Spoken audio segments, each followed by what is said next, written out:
Old school, bitches. Oh, I missed accounting. Ladies and gentlemen, Weekend RPGs is back. Yay! Wow, we are doing... Matt, you might want to move the cursor. It's bothering Elliot. Speaking of which, Elliot, welcome to Weekend RPGs, buddy. Yeah.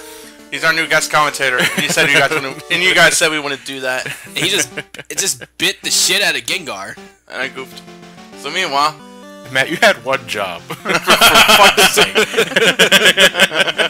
Just click play when the video's ready to go, and now you're at the full screen of the video. Okay? Anyway, ladies and gentlemen, it's time for the game that we left you guys to choose besides Persona 1, and even though we stated that it might be Pokemon Yellow, we decided to go back a notch and do is there software recording?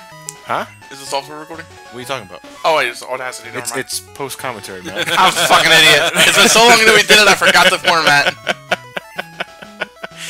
So, ladies and gentlemen, we are tackling Pokemon Generation 1 with the original Pokemon Red and... Well, I shouldn't say original, because the original is Red and Green in Japan. But, yeah, we're doing Pokemon Red and Blue.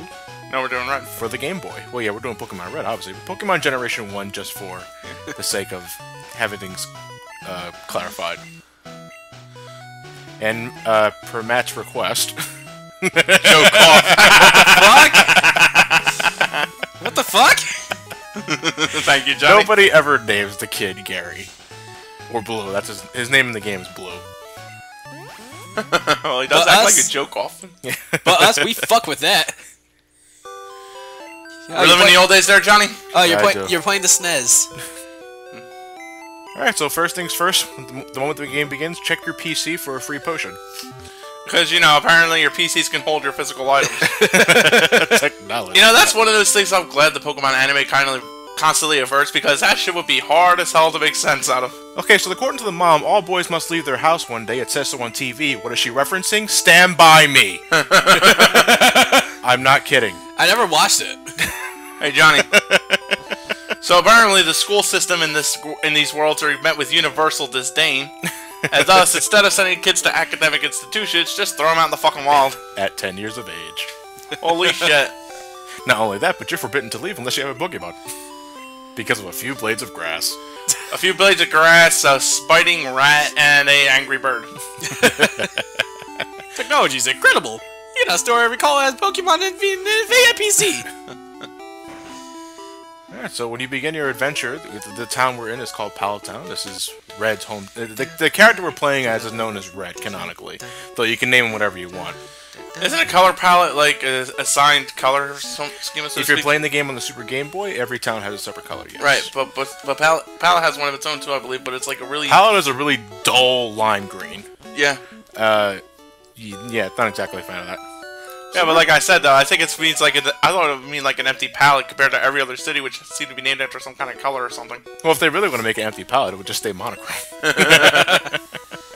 So the moment you step out of the town, Professor Oak will stop you, realizing it's smack you dangerous. across the head. He's pretty angry at that too. Yeah, he does have a distinctive angry brows. This little shit trying to leave without a Pokemon. Oak is angry. Joke off. Let me think. Jesus Christ, Elliot, my ears. Jeez, dude. I didn't pick up on all three. So you are given a choice between one of 3 Pokemon. No, they look like we're gonna throw balls. Now we're gonna learn how to juggle. Shut up, joke we off. have 3 choices here. Pokemon number 1, Bulbasaur. A strange seed was planted on the back of its birth. Now it sprouts within it grows with the Pokemon. If you choose Bulbasaur if you want to start in the beginner's course. Squirtle is the water-type Pokemon. You choose him if you want an intermediate course. And if you want the quote-unquote difficult course, you choose Charmander, the fire-type Pokemon. It's a lizard? Mm-hmm. Yep, it's a lizard. So where are you gonna go with? We're going with Bulbasaur. Well, it's not so much like a course of action per se. It's more like how the game's structure progresses. Like, Bulbasaur starts off great against the first 2. It can resist the next 2. But then mid to late game, it starts suffering against Koga, Sabrina, and Blaine. Yeah, it starts to lose its shit by the mid to late game. As opposed to Squirtle, which starts great, which only has a real advantage against the first gym, but then it kind of like tanks until like near the end game. Yeah. Well, the only real threat Squirtle has throughout Lieutenant Surge. Lieutenant Surge. No, Lieutenant Surge and Erica. Not to mention that Misty's Bubble Beam, well, that's not kind of a given. Misty's Bubble Beam eats the shit out of everything. Misty Starmie, I should say. Yeah. Oh, man. You examine the PC to the left there, you get to something about this Pokemon League or some shit like that. I'm pretty sure we'll find out more about that, but the moment you attempt to leave Joke off, will challenge you to your first ever Pokemon battle. So you're not gonna give the Pokemon nicknames? At the time of this recording, no, because I suck at nicknames. Judge, all I want you to do is now I Gyarados Skull Kraken. Skull Kraken? Yeah. Why Skull Kraken? Well, one, I think that's its either Japanese or German name. It's its original name. Yeah. Skull Kraken. And it's a badass fucking name for a Gyarados. Yeah. Because fuck you, Skull Kraken. Johnny's kicking off the ability by debuffing Charmander's attack power. Which I think you should do. You should, just to make him more tolerable. I mean, don't get me wrong, it is certainly possible to just win this by war of attrition without doing any debuffs. Yeah, but, that's kind of the point. You can also do it that way just to manage the... And now it's going to debuff you. So now both of you are going to hit for, like, mewling. But at that point, it becomes a matter of who's going to get the critical first. Pretty much. And I think we've seen who's getting the critical. Yeah, John, you lost. So I would recommend about 3 to 4 growls. Well, of course, if Bulbasaur. If you choose Charmander or Squirtle, the Tackle and Scratch I think is just. I think the Scratch is Scratch about as powerful as Tackle in terms of power. Scratch is a little more. Scratch is a little more. Okay. Tackle in this game was 35, and Scratch is 40. Okay. So. Oddly enough, however, come Gen 5, Tackle's 50 and Scratch is still 40. So I had a vendetta against the first ever Pokemon battle in Gen 1. Man. Yeah, but if you use the growls and you use that potion I told you to get in the PC, you are going to win this battle. Unless for somehow Charmander gets 4 criticals in a row. By the way, Pokemon trivia. In the yellow version, you would battle him here. If you lost the battle here, it would determine what form his EV takes in the final form. Very true. It's not just this one you lose, it's also the other one, Route 9. If you win the first 2 matches against Gary, the EV becomes a Jolteon. 1 win and 1 loss, it's a Vaporeon, or 2 losses, it's a Flareon. Or the other way around, I never remember the exact order. So wait, does the game take pity on you for 2 losses? It chooses the weakest of the evolutions? Yeah. And that's our very first ever Pokemon battle, ladies and gentlemen. God, what a dick. And may I remind people that we are only, how long, Matt? 7.5 minutes. If we were playing Gen 4 and above, we'd still be walking in the damn town. I don't know. So if you walk in Blades of Grass, it's pretty much like, typical RPG fare, ladies and gentlemen. You have random encounters with Pokemon. This here's a Pidgey. Pidgey's pretty much the starter bird trope we're gonna see in the series. It's really really underwhelming. It's got pretty good defenses for what it's worth, and its attack isn't terrible, but there's no real advantage to using Pidgey in this game. Yeah. So, box him, really. Like, if I'm going for a bird type in the beginning of the game, I'm going Spearow, not Pidgey. Yeah, because at least Spearow starts with a stab type attack. Yeah. It's physical, number 2. And I believe Spearow has greater speed. Spearow has higher speed and attack, but a bit more frailer. Yeah. Rattata, these fuckers are a little annoying, especially around level 14 or so. And they start learning Quick Attack and Hyper Fang. Yeah. Or Hyper Fang's a little later in this game, but Rattata's Hyper Fang is nasty because it gets stabbed at its 80 power at a stage in the game where you're not able to really tank that comfortably. Well, I thought stab though, Matt? What do you explain? Same type attack bonus. Basically, if the move you use matches the type of your Pokemon, you're gonna do more damage with that move. Yes. So, for reference, if Bulbasaur were using Razor Leaf in comparison to, say, Pidgey using Razor Leaf, I know you can't learn Razor Leaf, but just for comparison's sake, since Bulbasaur is a Grass-type Pokemon and is using a Grass-type move, he will do more damage with it. Right. So at this point, I trained Bulbasaur at level 10 in Route 1. The only thing you're going to fight in Route 1 are Pidgeys and Rattatas. You had to wait until Route 1 for that kind of training? I would have just trained him in Viridian Forest. Well, maybe there's a damn good reason why I'm trained at level 10. That I am. So you talk to this dude right here, the very first dude you see, he will give you a free potion. So you're out to Viridian City? I'm on the road to Viridian City, yes. City! Oh man, this takes me the fuck back. When was the last time you played Generation 1, Matt? I haven't played it in years. Honest to goodness, I don't even it's really hard to go back sometimes every time a new generation comes in. Yeah. I should get into how the editing is working here, ladies and gentlemen. Every time we run into a new Pokemon, I will show the battle off. Besides that, though, I will be editing battles out, so every time you hear the music restart while I'm in the middle of the road, that's a battle I'm editing out. Before I did the Generation 1 review for Some Call Me Johnny, I haven't played Gen 1 in maybe 8-9 years. It's hard to go backward every time. Well, yeah. I tried playing Gen 3 recently after going to play Gen 5, and like Ted said himself, it's like hitting a brick wall. Yeah. So you got Oak's and all parcel. that fucking water. We got a package delivered to Professor Oak. It's a parcel. That used to be one of the many. That used to be one of the many items that would be used in a fake Mew glitch. Like if you got all 150 Pokemon, the parcel will give you Mew. It's time to catch Pika-Blue. Oh damn it! You can head here to learn all about the status types you can inflict a Pokemon. That includes, let's see, Slip, Burn, Piston, Frizz, Part, and Quit. I hate it when a Pokemon quits on you. It just loses all its... Believe it or not, there is kind of a status that resembles Quit. Gen 5. The Pokemon Arcan and Archeops is defeatist. It just, after halfway, it loses half itself, it quits on itself and drops its attack power. Well, until you deliver Oak's parcel, until you deliver the package, you can't go past Viridian City because the old fuck hasn't had his coffee yet and won't let you apparently pass. he's just laying down, and house is moving. Spearo's name is Speary. Dude, I'm looking at everybody move there. What the fuck? Gen 1. By the way, what was I gonna say? A lot of the NPCs aren't really sitting on the chairs or anything. They're just standing on them. Yeah.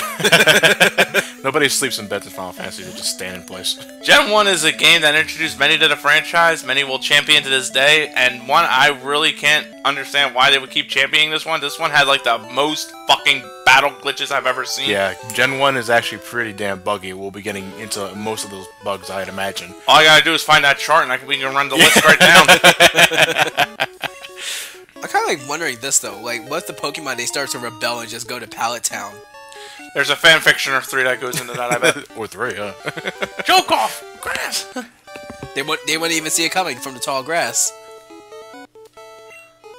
Alright, you should deliver Oak's package, and then he will have a request. He wants you two to take Pokédexes, pretty much an encyclopedia. That's blank. You would think it would work like the anime where you could just and go, okay, there's the information on that Pokemon, but no, you gotta cache it first for some reason. Really? Yeah. Well, I can honestly see that happening with like faster Pokemon. Hey, there's a buddy! Damn it! Entei, the... Oh. Oh, Christ. Lugia, good luck catching that. So this is... What the fuck is a Deoxys? So this is your ultimate goal in Pokemon. It's not the one you have to do in order to beat the game, but it is pretty much the bragging rights reward of Pokemon. What, I still have my filled out Pokedex from Gen 2, 1 blue. What, really? Catching all 151 Pokemon. 50. 151.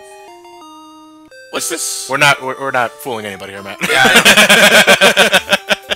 And no, I'm saying that if you got 150, that would be enough for your diploma. They wouldn't even. They would act like you didn't know Mew. Because that particular Pokemon does not count. Aside from the Mew glitch, how the fuck were you supposed to get a Mew? You weren't. Well, besides via events. How the hell were you supposed to get to events? They will hold them in Toys R Us and KB Toys. Oh, fuck me. I never went to one because I would never know when they were having one. Thank God for the internet nowadays. Cerebeak pops up. Oh, yo, guess what? You can get an Arceus. Okay. Ironically enough, I wish I didn't take a break during my Gen 4 run because they were giving out the Darkrai and Arceus events and I completely missed them. I was like, oh no! Are there any more Pokemon not available to download now? As of right this moment, Shiny Giratina. I just got the shiny Palkia. I missed both of them. I was so lazy at going to the GameStop. I'm like, oh, fuck it. Yeah. But my thing is, I'm gonna get the shiny Giratina. It sucks to be me. I should have really went out there to get them because up until those events, there were no shiny Dialga, Giratina, or Palkia. So for our first visit into the mart, by the way, you can't buy anything until you deliver Oak's package. Yeah. So I would recommend 5 Pokeballs and 5 antidotes. That tells me we're going to need the antidotes. I used to buy 15 as a kid and just come back here every time I need to heal. Shit, you're a high roller. I always gotta have 6 Caterpie. Alright. So the old fuck has had his coffee. You can talk to him. He'll teach you how to catch a Pokemon. Or you don't have to, but... By the way, look at his arm. It's like a little it's like a little L shape. Yeah, it is. This is a Weedle. This bug is, I would damn near say that either this thing is exclusive to the red version, or it's really hard to find in the blue version. I I think this is actually the exclusive bug. You have in, as we'll be getting into the forest momentarily, Version exclusive. Pokemon Red, you have a 40% chance of running into a Weedle, Caterpie 5. Yeah, okay, so I was right. You can get both bugs in this game. It's just that The blue has a higher chance for Caterpie. This version has a higher chance for Beedrill. Damn right. We got shortchanged. See, here's the thing: is like Butterfree can use status effects, so that could at least help you with catching Pokemon, and it ain't so bad early game. Beedrill at least hits physically, but it can't hit for but it doesn't really hit for shit after a while because up until Gen 5. Roughly, all Pokemon games usually had a problem with their first early game bugs in that by the time you're done with by the time your other Pokemon start catching up in levels, they fall behind real hard. Yeah. You know, it's funny because Beedrill's not considered a flying type. It's not bug poison. It's bug poison. Right. That's right. Because Nidoran male. This one's pretty cool. The Nidoran males are pretty much the offensive oriented line, as opposed to the Nidoran female, which are defensively oriented. Yeah, Spearow. The Nidoran's best trait is that you're supposed to level them up to 16 and then use the Moonstone immediately to evolve into Nidoking. They may not have the punch for like championship quality battling style, but you know what? They can learn a lot of fun. They can learn a lot of moves. Here's my thing though: does Nidoking learn moves after? Later generations they would give him more. He would learn Thrash at 23, which is honestly preferable, considering that Nidoking doesn't really learn shit as a Nidorino. Alright, so we caught our first Pokemon, and we caught a Spearow, which it's going to come in really handy for the forest area ahead. Spearow is the high offense, lower defense variation of the Pidgey line. I like it more because Peck gives us an immediate stab advantage we can use. So if you head here to the entrance to the Pokemon League early, you fight your rival for a second time. This is the other battle that determines what form his Eevee takes in yellow. Yes. Meanwhile, however, after this battle, though, every time you fight him, you gotta win. Pretty much. Leech Seed, one of the few bugs in Gen 1 I can easily talk about. When you combine Leech Seed with Toxic, the damage would actually accumulate. In other words, you're absorbing the HP. No, better. Every time the Toxic would affect, Leech Seed would then affect afterwards, and then you would drain more health than this little bout you normally would. Just so it's aware, Toxic is a poison type move that each time it drains Pokemon's health, it will take more and more each turn. However, many trainers just switched out, leaving Toxic really pointless in Gen 1. Yeah. So what you would end up having to do is, thank God Gen 2 introduced it, Mean Look, or something, or the variations. So the Pokemon couldn't escape. Right. Alright, so if you're handling this battle with Bulbasaur, because at this point in time, because if you have Squirtle or Charmander, they got their first you would know Bubble or Ember at this point. Bulbasaur is not so lucky because he's not going to learn Vine Whip until level 13. So you have Leech Seed, which is good enough. It just takes longer. So I would always recommend it's a support move. Yeah, I would recommend starting the battle off with a Leech Seed and just hope to God Pidgey doesn't spam Sand Attack 5 times. But see, here's the thing, though. It's like I said, it's basically a support move, meaning it's helpful for its own right. Yeah. Gust, despite what it may sound like, is actually a normal type attack. It wouldn't gain flying type properties until Gen 2. Woo! Booyah. Sweet. And Jokoff now uses Charmander. Which, despite being... It's only at level 8, so it still hasn't learned Ember at this point. Squirtle learns Bubble at like 10, I think. I think. I want to say 7. Yeah, you're right. 7 is a Bubble, 13 is Water Gun. Yeah. Hard as hell to remember the Gen 1 movesets. I don't blame you, dude. You know, you must have been out of your goddamn mind playing a level 3 Spearow and a level 8 Charmander. Yeah, you do it for experience. Basically what happens here, though, is that if you have a Pokemon come in, switch out for your other Pokemon, that little Pokemon that's in the battle will still get experience, which kind of helps it in leveling up, but it also means that the other one who finished the fight doesn't get as much experience for winning the battle. Yeah. So you pretty much cut your... Spoiler warning, we're going to be doing that a lot in the next few parts. Because Johnny thankfully respected my wishes and is raising a Magikarp. No one likes Magikarp. Because I love you. Hey! Magikarp are just the derpiest little fish. No one likes Magikarp. Says you. You don't like Magikarp, Matt. You like what Magikarp transforms into. Yeah. It worked damn hard to get there, and I respect it. So you friggin' hypocrite, though. Ain't no friggin' hypocrite. You are being a hypocrite because... I like Magikarp and You're no friggin' hypocrite. You want to make me hypocrite. Okay, people just... Interestingly enough, though, Leech Seed doesn't hit grass. Huh. So, I mean, I've tried, but I've kept... Every time I would use Leech Seed against a grass-type Pokemon in Gen 1 at least, Leech Seed would constantly miss. Would it say it didn't affect or it doesn't affect? No, they say they evaded the attack. They evaded the attack, huh? Next way of saying it missed. Alright, and are we defeated Joke Off for the second time? Next time, if we get more characters, I'm naming the rival Joe Chill and myself Batman. Well, that can't work because your parents are alive in every Pokemon game. Yeah, let's go see what's up. In Gen 5, Spearow gained the ability to learn Drill Run, which allows it to hit Steel types. But Fearow's attack isn't exactly high enough to make Steel types go, ow, ground. Cut that out. Only truly skilled trainers are allowed through. You don't even have the Boulder badge yet. Get the fuck out of here, peasant. Why is it that I imagine like he just gives him the Uncle Phil treatment, just throws him out the door? The jazz treatment. Yeah. Alright, so I faded out, cut to the Pokemon. So you whited out and lost half the money.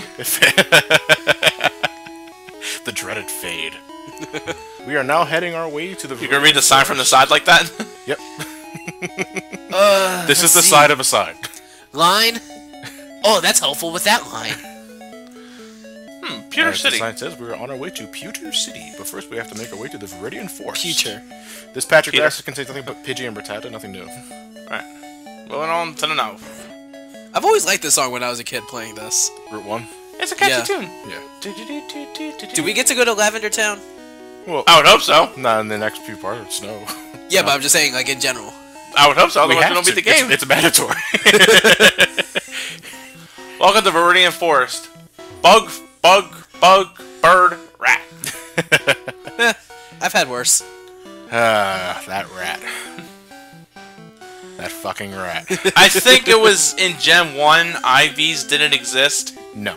So, you're pretty much just racial superiority here. I believe EVs exist, though. EVs do exist. EVs existed in Gen 1, not IVs. Right. Yeah. This is a Weedle. We already talked about Weedle evolving into Cocoon and then Beedrill, who doesn't do really... The only thing unique about Beedrill in this generation is that it gets Twin Needle, which is supposed to be the alternative to Psychic attacks. Except Beedrill's part poison, and most likely it's going to outgun it. Why is it that I imagine that if a Spearow were going up against a Weedle, it would just eat it? Birds eat bugs. Yeah, that's exactly why flying types are strong against bugs. Ah, that explains so much. There's usually a lot of logic that goes into why something is weak to another. Now, Viridian Forest is actually a good place to level up, especially when you encounter Cocoonas or Metapods. Yeah. Because the only thing they can do is harden. Right. So, just hack away. You found a Caterpie in the red version, you lucky dog. That is a 5% encounter rate, ladies and gentlemen. And had I known that if I was... Because at this point in time, I wasn't... You were thinking you would find another one? No, because at this point in time, I wasn't sure if I wanted a Butterfree for my party yet. Because I was still debating on myself. And by the time I killed the Caterpie, I realized I probably should have a Butterfree in my party. That was my 5% encounter. It was like, I'm going to have to stick with Metapods. You have a higher chance of encountering Metapods than Caterpies. Problem is... Metapods or Cocoonas only know Harden in their state. And doing the switch-out method with them takes longer than it would for another Pokemon. Yeah. Interestingly enough, what was I gonna say? What the? I didn't move! You don't come to the Pokemon come to you. What was I gonna say? One good thing about Gen 3 that helped Butterfree out was it gave it the ability Compound Eyes, which jacked its accuracy up by 30%. Yeah. Combine that with the lovely, powders, and you have pretty much a damn near accurate move to put Pokemon to sleep or paralyze or poison them outside of Spore. Alright, so Spearow has been poisoned. This is where antidotes are. Poison constantly drains your health 1 point for every 4 or 5 steps. Yeah. Jesus. And eventually it will kill them. Something removed. Kill. Knocked out. Sorry, faded. What is this kill you speak of This is in not Pokemon? a Nuzlocke run. Thank God for that. Bug catchers. Fathom, I guess what they're using. Yes, they will use Hentai. I think they're using flying types. That would be some shit. The bug catcher using flying types. No, they can use them. Butterfree's bug flying. Yeah. No, I'm just saying flying. And Beedrill. No. Which kind of makes me wonder. I can imagine like Beedrill having to realize that it's not going to be using a bug flying type. Yeah. And it just gets off on some tries running with the needles. It can only fly when it believes.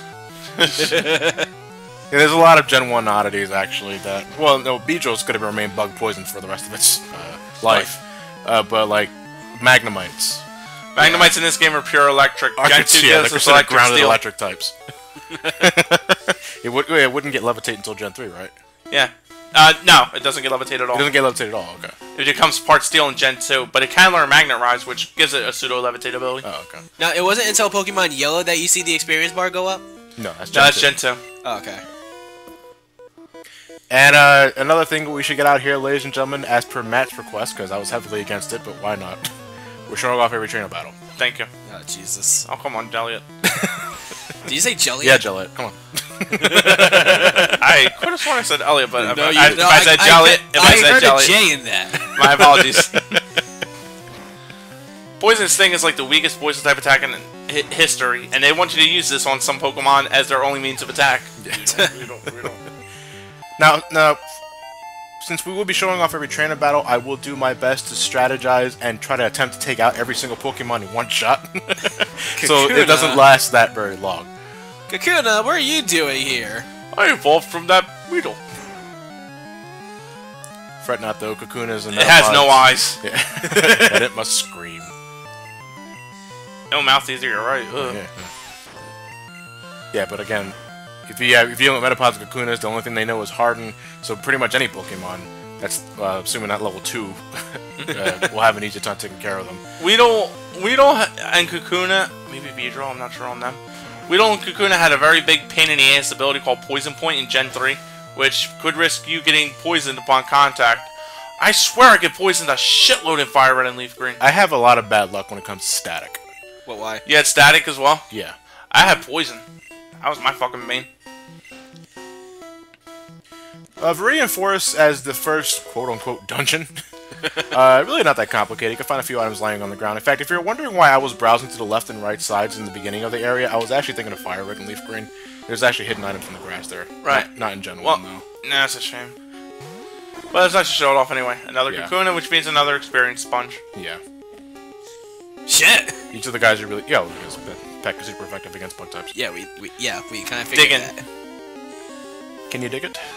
Now you're digging into his corpse. Or just pecking at it. Hey, cut that out! I can't dig it without a Doug trio. That's a shame because Caterpie can't cut it. Now, as Matt was getting at earlier, there's another Pokemon that we can run into that also has an abysmally low encounter, right? It's Pikachu. I was thinking Pidgeotto, but I remember... Oh, that's yellow. That's Pokemon Yellow. Wait, what's the encounter rating for Pikachu? 5%. 5%. Shit. The same as Caterpie. Pokemon Red.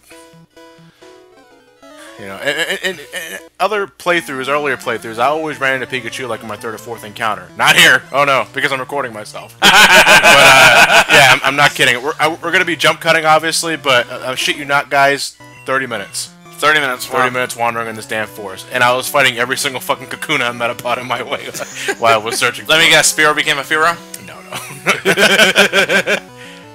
I think I recall only one time where I actually went out of my way to level up Bulbasaur to an Ivysaur on Route 1. Wow. I did that with Squirtle. That can actually lead to a game-breaking glitch in the original Japanese Red and Green. If you evolve your starting Pokemon before you get the Pokédex, the game assumes you already have the Pokédex and doesn't load up the package part for Viridian City, which means you can't get past the old man, which means you're pretty much stuck. And you found a Pikachu at long last. I imagine Johnny just breaking to his knees and singing the Lord's graces. Flying type attacks don't do well against electricity. Nope. As a matter of fact, electricity's only weakness so far is ground. Huh. Pretty much. But the thing is, though, that's a hell of a weakness to have. Yeah. The thing is, though, I'm 5 levels above Pikachu, and I don't want to kill the thing. I spent 30 minutes looking for it. So I'm going to use non-effective moves to dwindle its HP little by little, and then throw a Pokeball at it when it's below half health. It's kind of creepy looking, though, in here. Because Pikachu right now kind of looks like a... I mean, especially in, like, earlier artworks, Pikachu kind of looked like a little yellow football. This is before Pikachu became the mascot, and they assumed... and as soon as he became the mascot, they felt, okay, we gotta slow him up. You gotta work out, Pikachu. There's a lot of early sprite weaknesses. Metapod here looks like he has a beak. You ever saw the Smosh video when Pokemon in real life? I have, yeah. They were making fun of the point with Metapod using Harden. Yeah. And it can't do anything else. Yeah. Well, the anime made fun of that too. Yeah. The two Metapods battling each other, all they can do is harden. That is some shit, though, that one of the first trainers Ash ever battles has a goddamn pincer.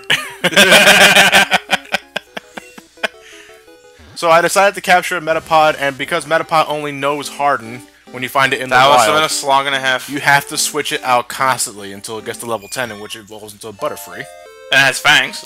Yeah. However, unlike Pokemon Yellow, Butterfree does not learn Confusion upon turning into a Butterfree. So we have to train it 2 more levels. Huh? Yeah, in Pokemon Red and Blue, it doesn't learn Confusion until level 12. It learns Confusion at level 10 in Pokemon Yellow. So now we have to level it 2 more times before Butterfree's useful. But with that said, ladies and gentlemen, we'll see you tomorrow for part 2 of Pokemon Generation 1. Peace!